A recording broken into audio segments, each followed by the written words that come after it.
ada sebuah benda, dan Kak Doni mau tanya nih, adik-adik kalau yang bisa ketik di Instagramnya, boleh diketik ya. Ada yang tahu nggak nih benda apa? Iya, Kak Medi pura-pura bingung nih ya. Iya, tapi gini loh Kak Medi, memang nggak semua adik-adik tahu hal ini, karena sekarang barang-barang tuh kan udah makin canggih ya, alat-alat ya. Jadi Ya. belum tentu mereka punya ginian nih di rumah nih. Tapi Kak Doni tanya dulu ya, apakah adik-adik ada yang tahu nih? Kan ada 16 orang ya, 16 adik-adik. Apakah ada yang tahu? Ini Ayo, barang apa sih? ayo. Biasanya dipakai buat apa?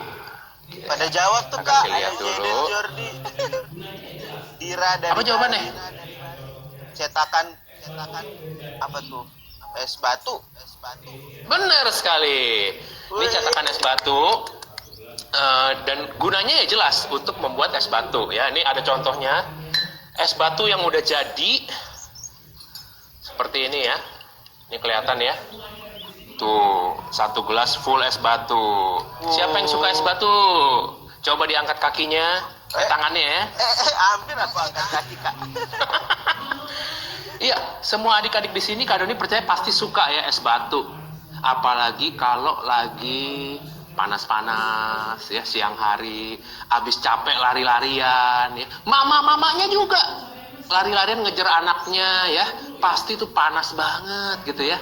Terus apalagi kalau kita habis makan yang pedes-pedes ya, Manado, makanan dari daerah Sumatera ya, itu makan nasi sama cabai atau cabai sama nasi itu harus dipastiin dulu ya. Nah, saking pedesnya pasti kita pingin langsung minum yang dingin-dingin banget. Contohnya kayak gini nih. Sponsor ya. Nah, biasanya dijual di minimarket ya. Adik-adik senang, papanya senang, mamanya senang juga ya. Tapi ini enaknya diminum kalau dingin-dingin. Nah, biasanya kalau udah ada beginian nih di rumah, terus juga panas-panas, pasti yang paling pingin dilakukan adalah ngambil es batu. Dituang dan diminum dingin-dingin ya. Kalau yang setuju langsung dikasih dong hatinya dong, senyumnya. Hati-hatilah. Kasih hati dong.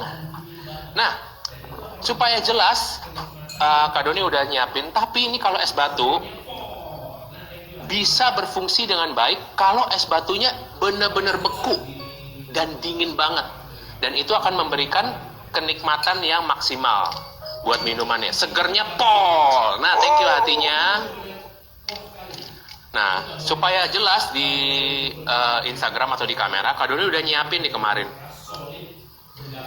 Ini isinya es batu ya. Ini bener-bener kuat sekali. Keren Ini nggak sekali, boleh keren kena, sekali. nggak boleh dipukul ke temennya, nggak boleh buat mainan karena ini bener-bener keras, solid, benda padat. Air yang udah beku menjadi es batu. Dan biasanya untuk jadi es batu ini butuh sekitar 3-4 jam Kak Medi, adik-adik. Oke. Nah, kalau kita minum yang seger-seger pada saat panas dengan es batu yang kayak gini, ini segernya pol, kenikmatannya luar biasa karena prosesnya udah mantep banget. Kenapa jadi melet-melet gitu Kak Medi? Pengen. Ini lagi panas. Oke. Tapi ini ada contoh yang kedua ya. Ini baru, ini mohon maaf ada mereknya dikit nih. Ini contoh yang kedua. Ini prosesnya di dalam kulkas tapi belum 4 jam. Baru sekitar 1-2 jam. Kelihatannya sih beku ya. Tapi kalau Kak Doni pencet nih ya. Ya. Nah, dia jadi air lagi nih. Kita ambil contoh ya. Ini kita buka. Mau Kak? Sepertinya Suap ke sini. es. Tuh. Tapi masih setengah es, masih setengah air. Nah, kenapa? Karena untuk membuat es batu, baik dengan cetakan ataupun di dalam botol, itu butuh yang namanya proses Kak Medi, adik-adik. Oke. Dan prosesnya nggak bisa sebentar. Banyak loh orang yang bikin es batu nggak sabar. Saking pinginnya minum yang seger-seger karena udah panasnya luar biasa. Udah pedesnya luar biasa. Jadi es batu belum jadi di kulkas, udah dipakai. Akhirnya ketika dituang ke gelas, kenikmatannya nggak pol. Yang ada es batunya campur sama air. Pasti adik-adik gak suka ya. Nah, karena itu untuk bikin es batu, kita Iya. jadi ngomongin es batu ya hari ini ya. Lupa loh, aduh. Harusnya kita belajar firman Tuhan nih, aduh. Malah ngomongin es batu, nih jadi kuliner dong, Kak. Oke, tapi nggak apa-apa ya, ini sedikit aja nih. Sedikit aja Kak Medi, adik-adik. Karena Kak Doni mau ngingetin, kalau kita bikin es batu, supaya dapat kenikmatan yang pol, kita butuh proses. Dan proses itu namanya kesabaran. Kalau nggak sabar, nggak bisa 1-2 jam langsung jadi es batu. Enggak, es batunya kelihatannya doang jadi batu, padahal isinya masih air. Oke, nah mari kita buka. Kalau adik-adik ada yang bawa Alkitab, ada yang pegang Alkitab dan udah bisa membaca, bisa dibuka sendiri. Tapi kalau enggak, papa mamanya boleh temenin ya. Kita akan buka firman Tuhan hari ini dari Kejadian 39. Kejadian 39. Kejadian.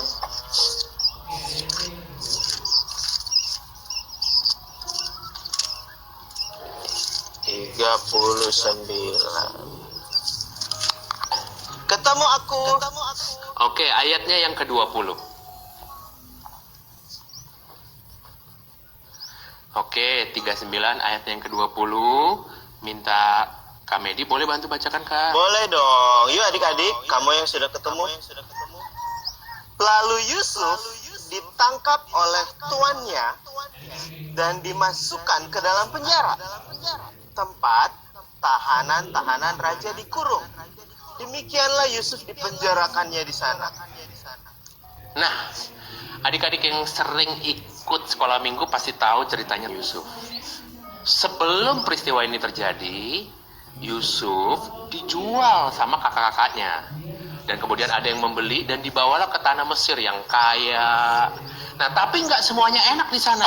Ternyata ada suatu ketika, Yusuf, walaupun dia tidak bersalah, dia dimasukkan ke dalam penjara. Nah, seperti kita baca dalam Kejadian 39 ayat ke-20. Yusuf dimasukkan ke dalam penjara tempat tahanan-tahanan raja atau Firaun, raja Mesir, dikurung di sana.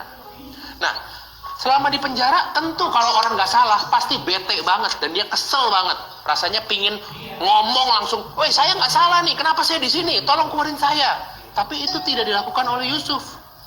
Yusuf tetap bersabar. Nah, dia setia di sana, walaupun dia tidak bersalah, dia tetap bersabar dan tidak cepat marah. Ini kunci yang pertama ya.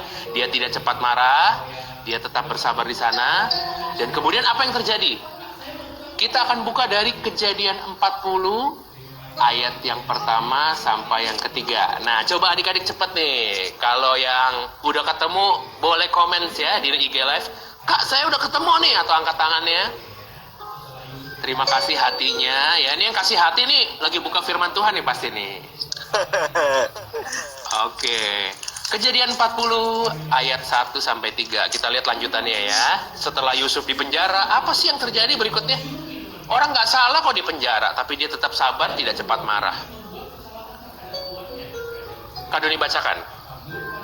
Kejadian 40 ayat 1 sampai 3. Sesudah semuanya itu, terjadilah bahwa juru minuman raja dan juru rotinya membuat kesalahan terhadap tuannya, Raja Mesir itu. Maka murkalah Firaun kepada kedua pegawai istananya, kepala juru minuman dan kepala juru roti itu. Ia menahan mereka di dalam rumah kepala pengawal raja dalam penjara tempat Yusuf dikurung. Jadi ada tukang minuman, ada tukang roti. Gara-gara buat kesalahan mungkin kecil ya, tapi namanya Raja Firaun yang penuh dengan kuasa, emosinya meledak-ledak, nggak suka. Dia panggil langsung, "Woi tukang roti, tukang minuman, kamu udah bikin kesel saya. Masuk penjara." Akhirnya tukang roti sama tukang minuman, juru minuman dan juru roti masuk penjara bersama dengan Yusuf di penjara yang sama. Nah, singkat cerita, mereka di dalam penjara, setiap hari tidurnya di situ, aktivitasnya bersama.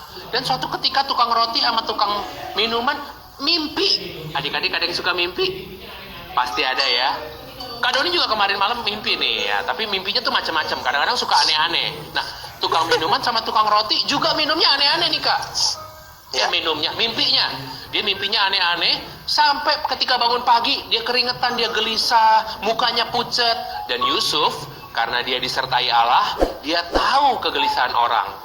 Dan Yusuf beranikan diri untuk bertanya, tukang minuman, tukang roti, kamu kenapa kok kelihatannya gelisah banget?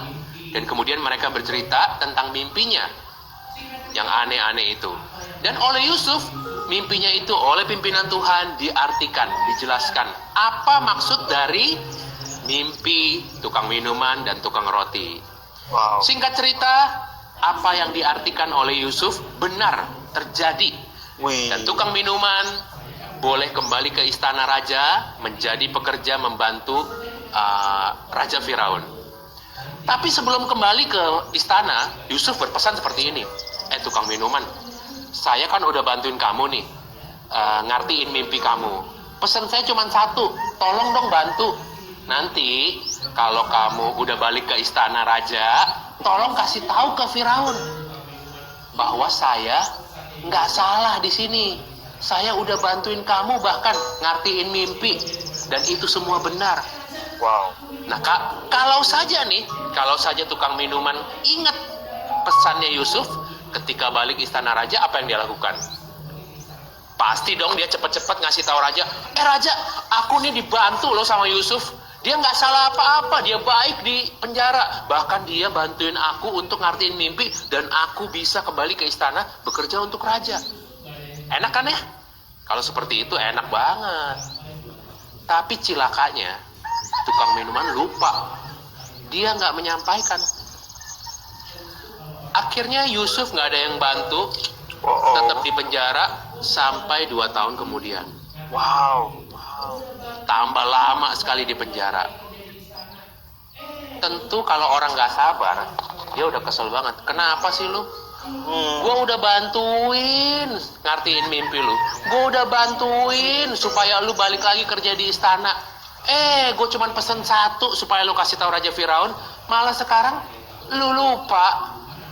Akhirnya Yusuf tetap di penjara, tetapi dia nggak berkeluh kesah. Dia nggak cepat marah, tapi dia tetap sabar. Karena dia tahu waktu Tuhan adalah yang terbaik, dia tunggu waktu Tuhan. Wow. Akhirnya berita baik, selang 2 tahun kemudian, yang ada orang lain yang mimpi, yaitu Firaun sendiri. Firaun mimpi yang aneh-aneh, dan pada saat itulah dipanggil orang-orang yang bisa mengartikan mimpi. Nggak ada yang bisa bantu, semuanya nggak ngerti. Tetapi tukang minuman, tukang roti ingat. Tukang minuman yang ingat, tukang minuman ingat bahwa dulu saat saya di penjara ada yang bisa bantu ngartiin mimpi, Yusuf. Dia langsung bilang ke raja, Raja, ada orang yang bisa bantu kamu. Dia ada di penjara, namanya Yusuf. Dia pasti bisa menolong raja dan tanah Mesir ini. Akhirnya kemudian Yusuf dipanggil, dibebaskan, dan ditanya. Dan Yusuf pun mengartikan mimpi dari Raja Firaun. Nah, mimpinya apa? Adik-adik pasti tahu lah ya. Nanti bisa komen atau bisa DM ke @pangoboneka atau ke Medi Harmisa ya. Nanti kita kasih hadiah nih kalau bener nih. Wah, ada challenge. Mimpinya apa? Ini udah populer banget ya. Intinya kemudian mimpinya itu diartikan benar oleh Yusuf, dan saking gembiranya karena berita baik yang dikabarkan oleh Yusuf tentang mimpi dari Raja Firaun mengangkat Yusuf sebagai orang nomor 1 di negaranya. Wah, luar biasa.